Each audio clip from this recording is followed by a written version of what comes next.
d'enseignement, dans notre temps de partage, dans notre temps de méditation. Bienvenue à vous qui nous suivez partout dans le monde, en Afrique, en Europe, en Amérique, en Asie. Nous recevons vos messages, nous recevons vos encouragements et nous rendons gloire à Dieu pour tout cela. Et nous allons incliner la tête et nous allons recommander ce temps entre les mains du Seigneur. Seigneur, nous te bénissons et nous te disons merci. Toi qui es merveilleux et tu es glorieux. Toi qui es fidèle avec nous en ce jour encore. Et toi qui étends ta main sur nos vies. Nous te rendons grâce de ce que tu fais. Nous te rendons grâce de ce que tu as. Béni soit ton Seigneur. Glorifié soit ton Seigneur. Tout ce que tu es pour tout ce que tu fais. Seigneur, étends ta main de ce moment, sur ce temps. Parle-nous par ton esprit. Touche-nous. Aussi loin que mon frère ou ma soeur se trouve, on voit ta puissance, on voit ta main, on voit ta parole, on voit ton esprit. Agis puissamment dans cette session, pendant ce temps. Illumine les yeux de nos cœurs. Glorieux Saint-Esprit, enseigne. C'est toi l'enseignant par excellence. Que tout en moi se taise, que tout en moi disparaisse, afin que toi tu parles à un cœur. Toi tu illumines les yeux d'un cœur. Glorifie Jésus pendant ce temps, Esprit de Dieu. Sois le bien. Nous te recommandons tout en tes mains, au nom. Alors que Dieu vous bénisse. Bienvenue encore à ce temps. Bienvenue à ce moment de partage. Bienvenue à ce temps de méditation, à ce temps d'enseignement. Nous rendons grâce à Dieu pour vos vies, vous qui nous suivez fidèlement. Vous qui êtes là, c'est pour vous que le Seigneur envoie ce programme et il nous fait du bien à nous en passant. Mais l'objectif de Dieu, c'est d'abord vous, c'est votre cœur. C'est Dieu veut que vous soyez fortifiés dans la parole. Voilà pourquoi on suce les enseignements du dimanche de l'Église. Il a mis en place cette plateforme à l'écoute de la parole afin d'aider 1, 2, 3 personnes à comprendre un peu mieux le Seigneur, à connaître un peu mieux Dieu. Amen. Alors, sans plus tarder, nous bénissons les pasteurs de vos églises, nous bénissons les responsables des églises, les pères de la foi, et nous rendons grâce à Dieu pour tout ce qui est. Oui, il faut toujours rendre grâce à Dieu, il faut valoriser ce que Dieu fait au travers de ces personnes.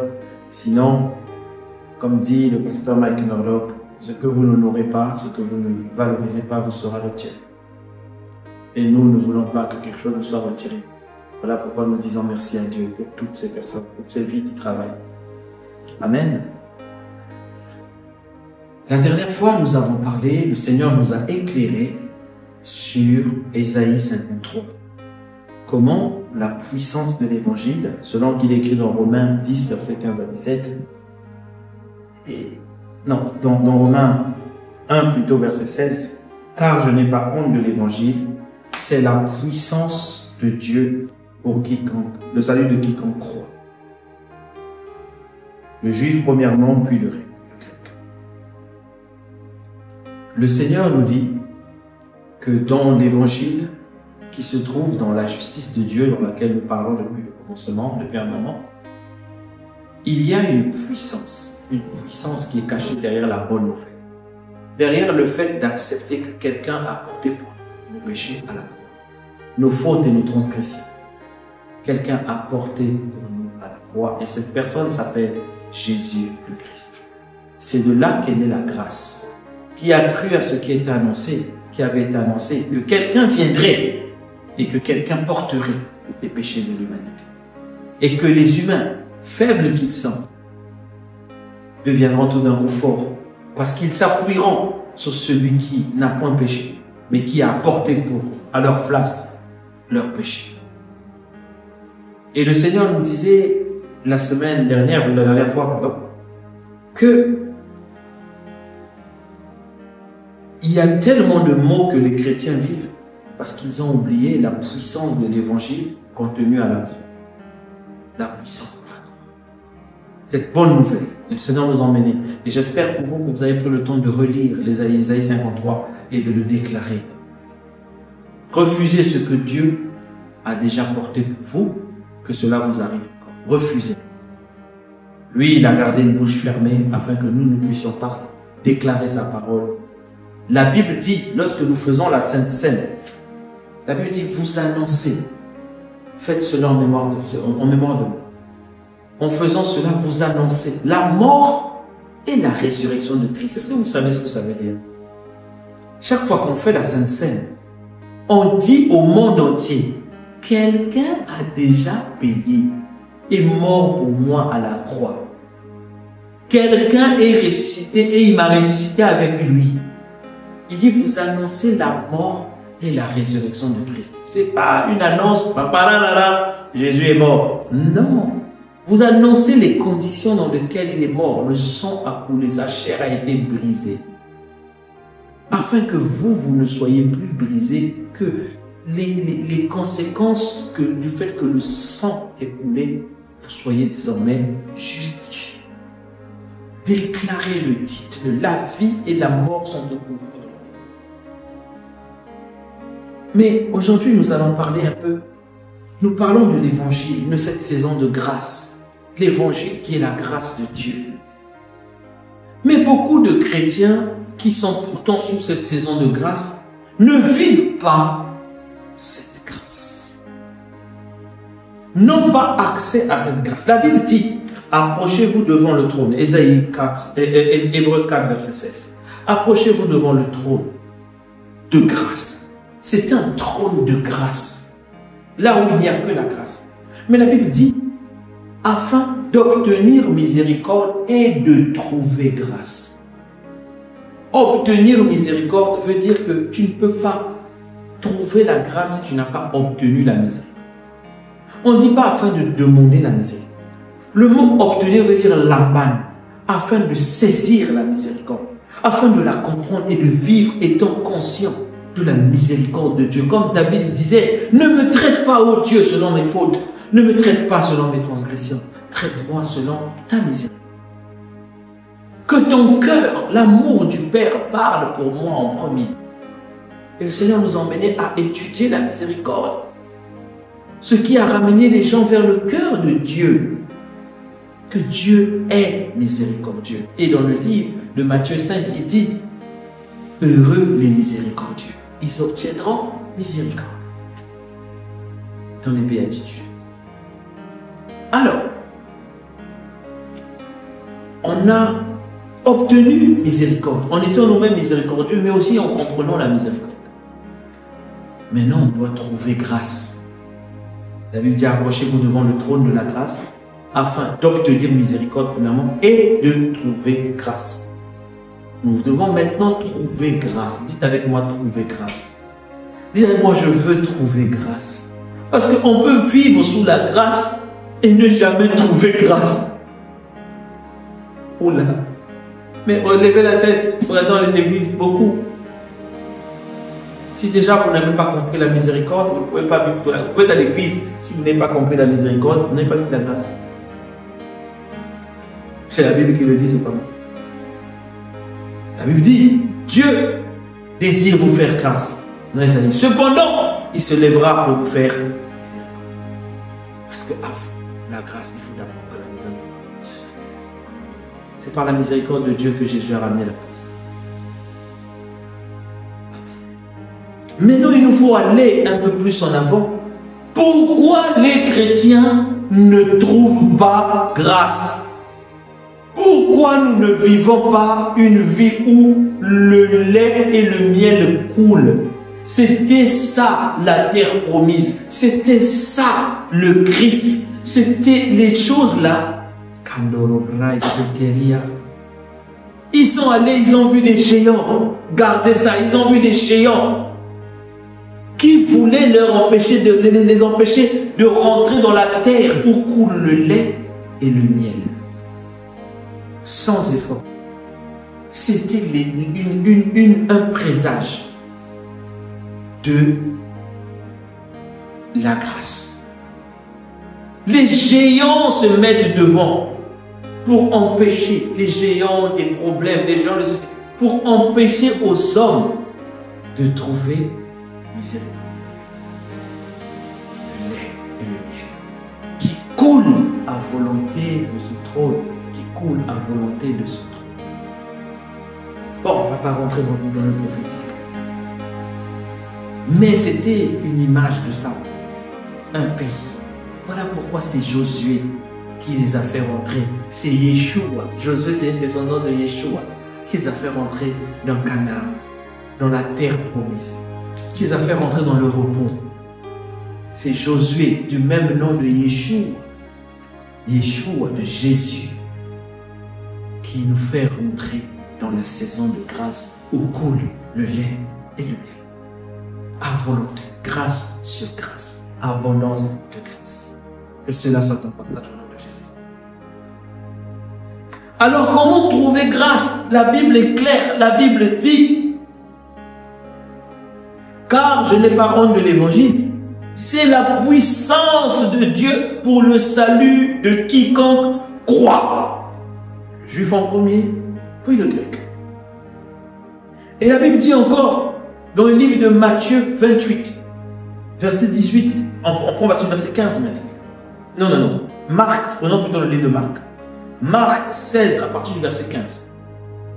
Puis il leur dit, allez partout dans le monde, prêchez la bonne nouvelle, prêchez la grâce, prêchez que Jésus a payé pour vous à la croix, prêchez que vous n'avez plus besoin d'être sous l'esclave, ou être sous l'esclavage, ou être esclave du péché. Vous n'avez pas besoin de ça. Prêchez la bonne nouvelle à toute la création. Toute la création, même aux plantes, prêchez la bonne nouvelle. Toute la création. Celui qui croira et qui sera baptisé, sera baptisé. Mais celui qui ne croira pas sera condamné. Qui croira en quoi? En la bonne nouvelle. Voici les signes qui accompagneront qui? Ceux qui auront cru. En quoi? En la bonne nouvelle. En mon nom, ils chasseront les démons. Ils parleront de nouvelles langues. Ils saisiront les serpents. S'ils boivent quelques breuvages mortels, il ne leur fera point de mal. Ils imposeront les mains aux malades. Les malades seront guéris. Il dit, la condition qui est répétée depuis tout à l'heure, je n'ai pas honte de l'évangile, c'est la puissance par laquelle Dieu sauve tous ceux qui croient. Voici les signes qui accompagneront ceux qui auront cru. Celui qui croira, ceux qui auront cru. Le mot croire, cru, tout ça, ce sont des conjugaisons de pistéo, qui vient de pistis, qui vient dire la foi. Le mot croire, c'est la clé.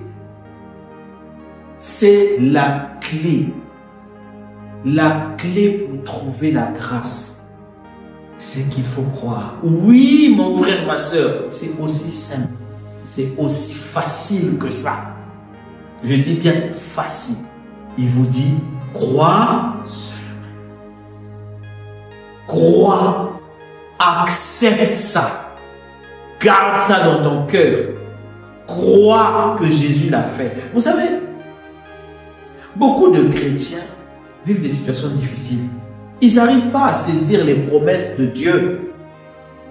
Dieu va les guérir. Dieu va. Pourquoi? Parce qu'ils se battent à vouloir mériter ces promesses-là. Ils croient que c'est par leur bon comportement que Dieu va faire ça.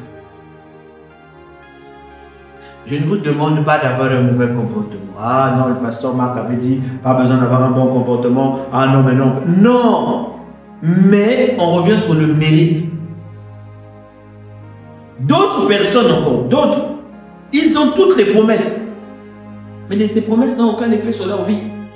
Parce qu'ils croient vraiment qu'on obtient ces promesses par un bon comportement. D'autres, par contre, eux, ils disent, ok, je crois aux promesses, mais j'ai aussi ma part à faire. Ça, c'est une malice du diable. Une malice. On n'aide pas Dieu. On n'aide pas Dieu. On croit On croit en celui qui a fait. On croit en celui qui a accompli. Voilà pourquoi les choses ne marchent pas. Vous ne vous rendez pas compte que même dans vos comportements, dans vos agissements, finalement vous mélangez la foi et votre mérite. Et on n'arrive pas à trouver grâce. Parce que la grâce se vit et s'obtient que par la foi. Oui, tu me diras que oui, pasteur Marc, mais la foi, c'est la démonstration des choses qu'on ne voit pas. Donc, j'ai commencé déjà à démontrer au centre de ton cœur. Si tu l'as commencé à le démontrer dans la foi en t'appuyant sur ce que Jésus a fait, ou tu as commencé à le démontrer en disant, bon, il faut quand même que je fasse ça moi-même. Je peux poser des actes. Mais tout dépend de l'état de mon cœur. Si mes actes s'appuient totalement sur ce que Jésus a fait, Dieu voit la foi. Si mes actes, à un moment, j'ai même oublié ce que Jésus a fait. Mes actes commencent à plus compter. Ah, tu sais que je parle de toi. Alors, la preuve, c'est que quand on a relu Ésaïe, c'est comme si tu disais ça pour la première fois. Tu as oublié ce que Jésus a fait. Et tu es en train de te battre seul. Et tu dis, je crois quand même parce que je... Non, là tu mélanges. Et ça ne marche pas, ça ne fonctionne pas. Ça ne fonctionne pas. Il n'y a pas une combinaison des deux. Il nous faut placer notre foi en Jésus-Christ et tout en Jésus. Tout en Jésus. La Bible dit dans Colossiens, afin qu'en tout, il soit le premier en tout. Lui et seulement lui. C'est lui seul qui est à la croix. Ce n'est pas ton pasteur. Certains deviennent même fans de leur pasteur, fanatiques. Non, sois fanatique de Jésus. Sois fan de Jésus. Fan de ce que Jésus a fait. Au lieu de citer, c'est bien d'honorer les pères dans la foi. C'est bien, moi-même je le fais. J'honore les pères dans la foi, j'aime ça. Mais je suis fan de Jésus. Mon fanatisme, mon dévouement, c'est pour Jésus. C'est Jésus. C'est Jésus qui est allé à la croix. Et pour moi, et pour mon pasteur. C'est Jésus qui est allé à la croix. C'est Jésus qui est allé à la croix. Tout pour Jésus. Rien que pour Jésus, je vous remercie. Comme on disait chez nous, dans notre pays, à l'époque, dans une certaine époque, hein, on disait tout pour le peuple, rien que pour le peuple. Tout pour Jésus. Rien que pour Jésus. Totalement pour Jésus. Que tu m'aimes pas, tout est pour Jésus. On ne mélange pas, parce que notre foi doit être basée sur ce que Jésus a fait. La Bible dit dans le livre de Romains 1,16 que nous avons lu, suivez bien. Car je n'ai point honte de l'évangile.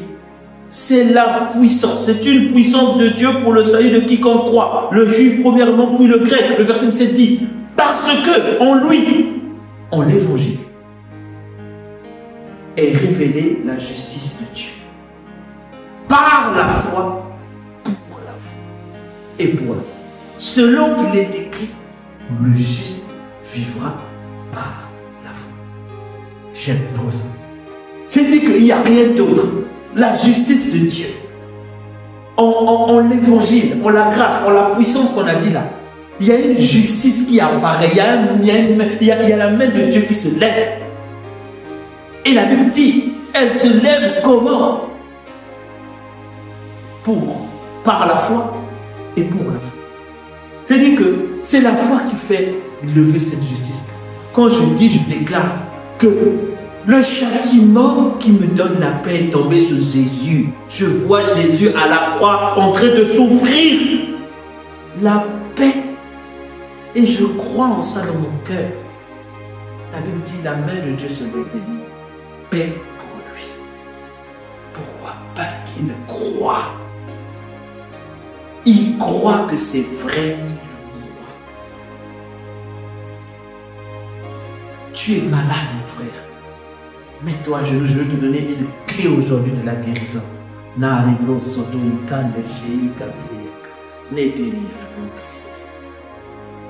Bible dit, que quand les serpents mordaient le peuple d'Israël, le Seigneur a dit, prenez un serpent d'airain, accrochez-le sur un bois, afin que quiconque est mordu par le serpent, la bête, le diable attaqué, qui souffre, regarde au serpent d'airain, mais il sera guéri. Jésus a dit de même que Moïse a élevé le serpent d'airain, que le Fils soit crucifié.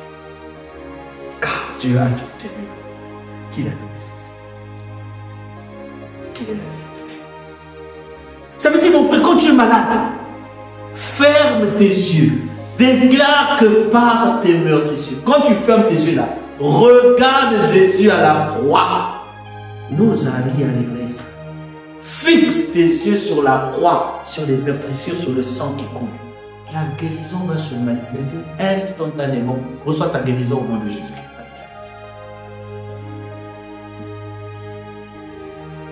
Quand on prie pour les malades, quiconque croit, la Bible dit, voici les signes qui apparaîtront ceux qui auront cru. Quand je pose ma main sur un malade, je ne pense pas à ma puissance. J'en ai pas. Je ne pense pas en mes capacités. J'en ai pas.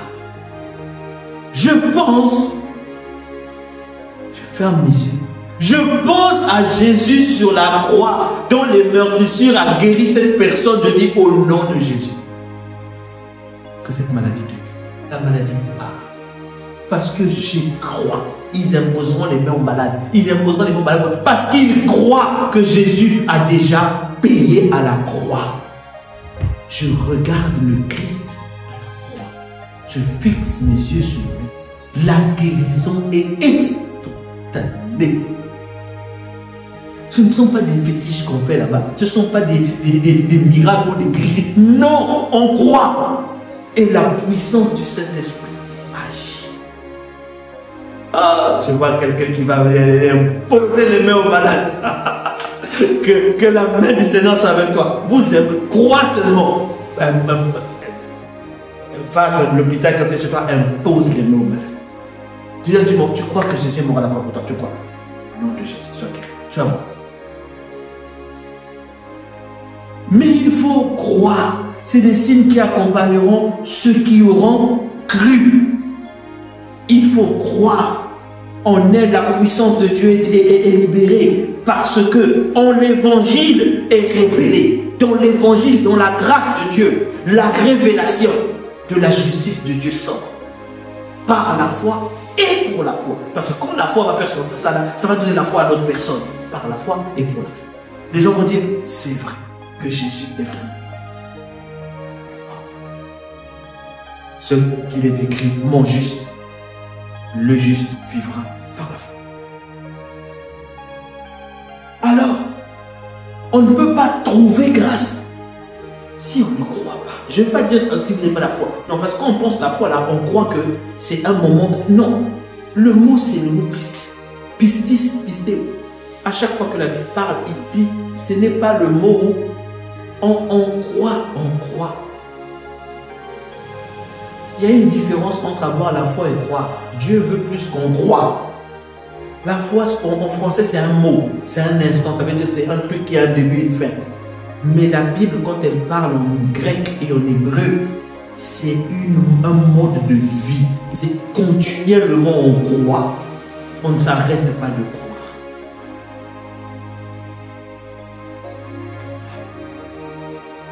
Éphésiens 2, verset 7. Afin de montrer dans les siècles à venir l'infinie richesse de sa grâce.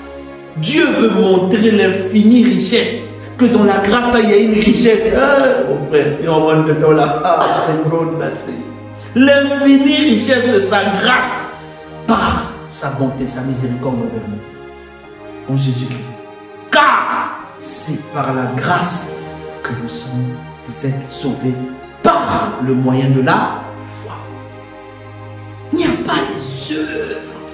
Et cela ne vient pas de vous, c'est un don de Dieu. Ce n'est point par les œuvres, verset 9, afin que personne ne se glorifie. Ou moi j'ai prié, moi j'ai jeûné, moi j'ai roulé au sol, moi j'ai dansé, moi. Non. Chacun croit.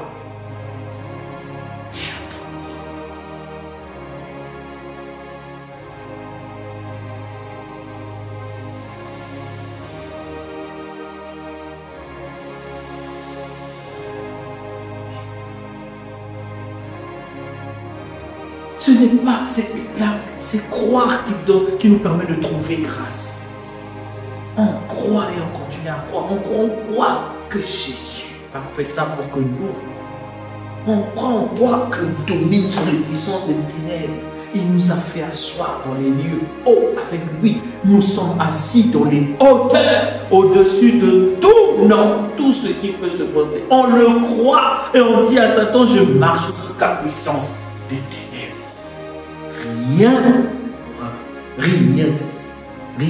Jésus a dit rien, ça veut dire je crois comme un enfant, rien ne pourra me nuire. Rien. Je dis rien.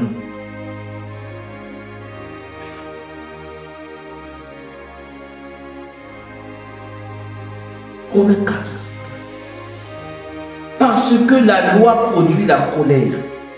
Et que là où il n'y a point de loi, il n'y a point non plus de transgression. C'est la conséquence. Les héritiers le sont par la foi. On hérite des promesses de Dieu. Pour que ce soit par grâce. C'est-à-dire que si tu veux saisir une grâce, il faut que l'héritage, tu le prennes dans la foi. Afin que les promesses soient assurées à toute la postérité. Non seulement à celle qui était sous la loi, mais aussi à celle qui, à la foi d'Abraham, notre Père à tous.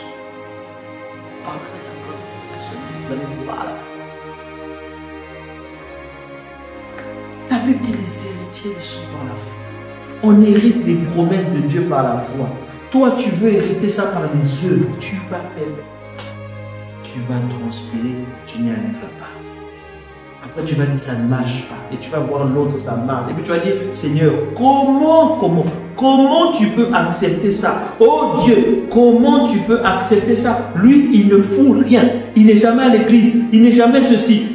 Comment tu peux? Il croit en celui qui justifie l'impie. Ah Dieu, Naria, Bosta.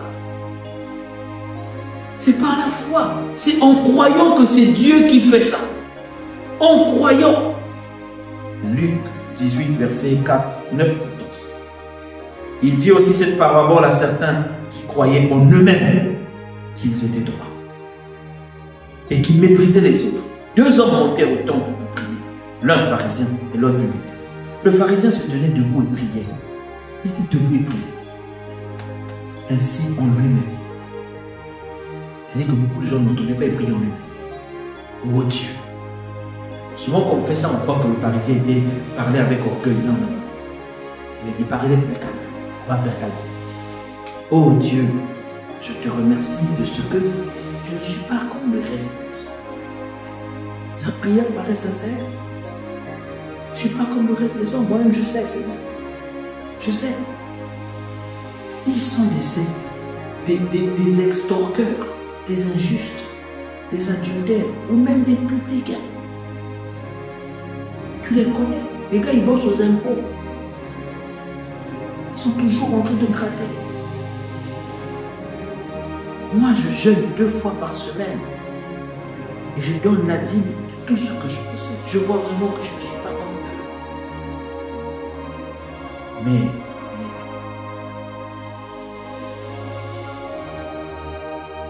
et le problème avec lui, c'est qu'il a gaffé dans sa prière à un moment.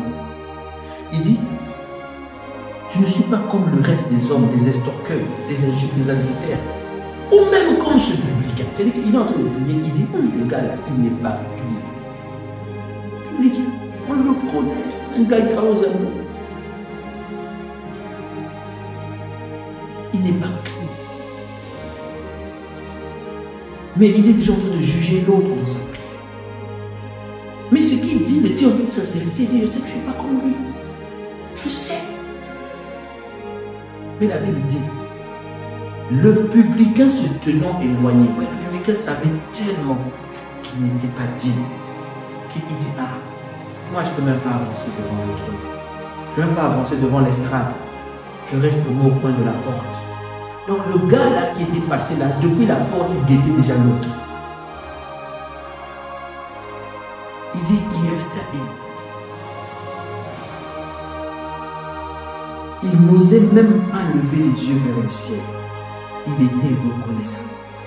Il savait que je ne suis pas digne. Mais il se frappait la poitrine en disant, sois miséricordieux vers moi. Il cherche à obtenir ça. La Bible dit, quand on obtient miséricorde, on trouve grâce. Il dit, sois miséricordieux. La Bible dit, je vous dis, cet homme descendait de sa maison justifié. Qui dit justice? Justifié, qui parle de la grâce. C'est-à-dire qu'il a obtenu la grâce, il a été justifié. Donc, il a cherché la miséricorde de Dieu, reconnaissant qu'il n'est pas capable, disant que je crois quelqu'un qui a payé pour moi. Il dit, il reviendra dans sa maison justifié plutôt que l'autre. Car celui qui s'élève sera abaissé, celui qui s'humilie sera élevé. Il croit qu'il n'est pas capable lui-même. Il croit. Ah, nous n'avons plus assez de temps. Il croit. Écoutez une autre histoire. Marc 10, verset 17. Comme Jésus se mettait en chemin, un homme accourut en se jetant à ses pieds devant lui. Bon maître, lui demanda, que dois-je faire pour hériter la vie éternelle? Jésus lui dit, pourquoi m'appelles-tu bon? Il n'y a de bon que Dieu. Ça veut dire qu'il reconnaissait déjà que Jésus était Dieu. Oui, il y a de bon.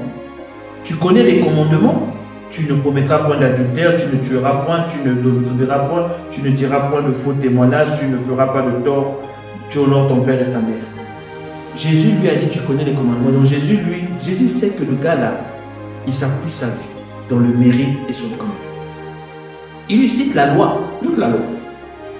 Le gars ne comprend même pas qu'il ne peut pas faire toute la loi. Il dit, oui maître, j'ai observé ces choses depuis ma jeunesse. Ça veut dire que Jésus dit, tu n'as rien compris. Il dit, Jésus l'ayant regardé les mains, et lui dit, il te manque une chose. La loi, il te manquera toujours une chose avec la loi.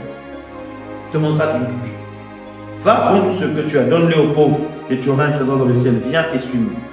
Mais affligé par cette parole, cet homme s'en alla triste, car il possédait, vous voyez, ce qui est à lui, ce qui compte, ce qui le met lui en valeur. Il possédait le grand. Jésus, regardant autour de ses disciples, il dit qu'il sera difficile à ceux qui ont des richesses d'entrer dans le royaume de Dieu. Les disciples furent étonnés de ce que Jésus parlait ainsi. Et reprenant, il leur dit, mes enfants, qu'il est difficile à ceux qui se confient dans les richesses, l'argent, l'acquisition, les biens obtenus, les efforts du travail, d'entrer dans. Il est plus facile à un chameau de passer par le trou d'une aiguille qu'à un riche d'entrer dans le royaume de Dieu. Les disciples furent dans l'étonnement et ils se dirent les uns aux autres, qui peut donc être sauvé? Jésus leur dit, cela est impossible aux hommes, mais non à Dieu, car tout est possible à Dieu. C'est Dieu lui-même. C'est Dieu lui-même qui peut sauver l'homme. Ce n'est pas l'homme par ses efforts, c'est Dieu lui-même. La Bible dit, Pierre se mit à lui dire, voici, nous avons quitté et nous t'avons suivi. Jésus répondit, je vous le dis en vérité, il n'est personne qui, ayant quitté à cause de moi ou à cause de la bonne nouvelle, l'évangile, la grâce, sa maison, ses frères, ses soeurs, sa mère ou son père ou sa mère, ses enfants, ne reçoivent au sanctuaire, présentement dans ce siècle, des maisons, des frères, des soeurs, des enfants, des terres et des persécutions. Et avec les persécutions qui vont avec, il faut noter toujours. Dans le siècle à venir, la vie éternelle. Qu'est-ce que Jésus dit? La grâce ne peut pas s'obtenir par nos forces. Elle s'obtient simplement en croyant que Dieu peut le faire. Et Dieu, même pas va le faire, il l'a déjà fait. Donc ce que toi tu dois croire, c'est que Dieu l'a déjà fait et tu vas voir la manifestation. Trouver grâce se trouve dans la clé de la foi. C'est la foi qui saisit Christ. C'est la foi en qui? Pas en moi, en celui qui est capable de tout faire. Pas en mes capacités, en Jésus qui a tout accompli. De qui il est dit, rien n'est impossible. Rien n'est impossible à qui? À qui? Tout est possible. Crois, mon frère, n'est pas la foi, mais crois. Continue à croire, continue à croire, continue à croire. Crois que Jésus, crois en l'évangile, crois en la grâce. Déclare ça, la Bible déclare, nous avons tous reçu ce même esprit de foi, selon qu'il est écrit, j'ai cru, voilà pourquoi j'ai parlé. Je crois et je le déclare, je crois et je parle. Je dis ce que la Bible dit de moi et cela s'accomplit dans ma vie. Les gens vont dire qu'il parle comme ayant autorité. Oui, je parle comme ayant autorité, car l'autorité, il dit, je vous ai donné l'autorité. Je vous ai donné l'autorité, l'exousia.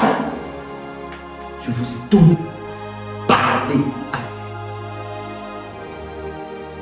Dieu. Déclarez ce que je dis. Déclarez que j'ai annoncé la mort et la résurrection de Christ.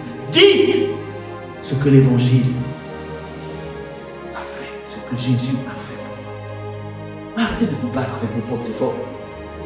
L'Esprit de Dieu vous conduira à faire ce qu'il faut faire pour ton monde. Mais la première chose, croyez. Alors nous devons continuer à croire. Crois mon frère, crois ma soeur. N'arrête pas de croire. C'est la clé qui donne accès à la grâce, la foi. Nous allons travailler dans les prochaines sessions. Nous allons commencer à aborder la foi afin que tous nous puissions saisir la grâce pleine. On va incliner la tête, on va prier. Seigneur, nous te bénissons, nous te disons merci pour ce temps. Merci pour ta parole. Merci parce que tu envoies ta parole afin de tirer notre foi. Quelqu'un doit comprendre, Seigneur, que ce n'est pas une question de volonté d'œuvre, c'est une question de croire. On croit en celui qui justifie. Croire en Dieu, croire en Jésus le Christ. Mettre notre foi en lui et voir la grâce couler dans nos vies. Merci Seigneur, parce que tu libères ta grâce. Tu fais couler. Quelqu'un tourne son regard vers toi.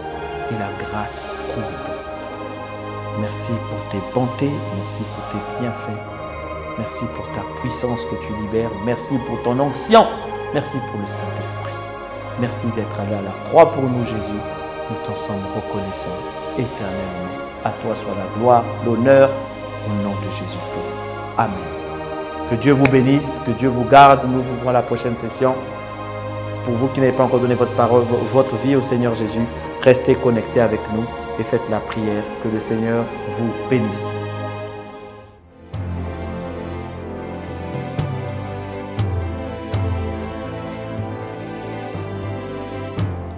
Ô Seigneur Dieu, je crois en ton Fils Jésus-Christ. Je crois qu'il est mort pour moi et que Dieu l'a ressuscité d'entre les morts. Je confesse de ma bouche que Jésus-Christ est le Seigneur de ma vie, dès maintenant et pour toujours. Je donne ma vie à Jésus-Christ dès aujourd'hui et j'ouvre mon cœur par la foi et reçois le salut.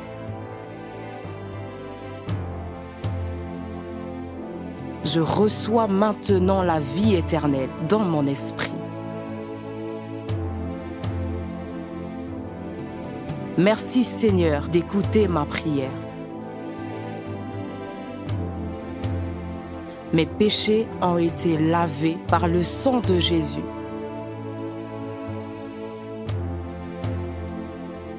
Christ vit maintenant en moi. Et je suis libre Je suis sauvé. Je suis né de nouveau. Et dès aujourd'hui, je marche en ayant conscience de ma nouvelle vie en Jésus-Christ. Amen.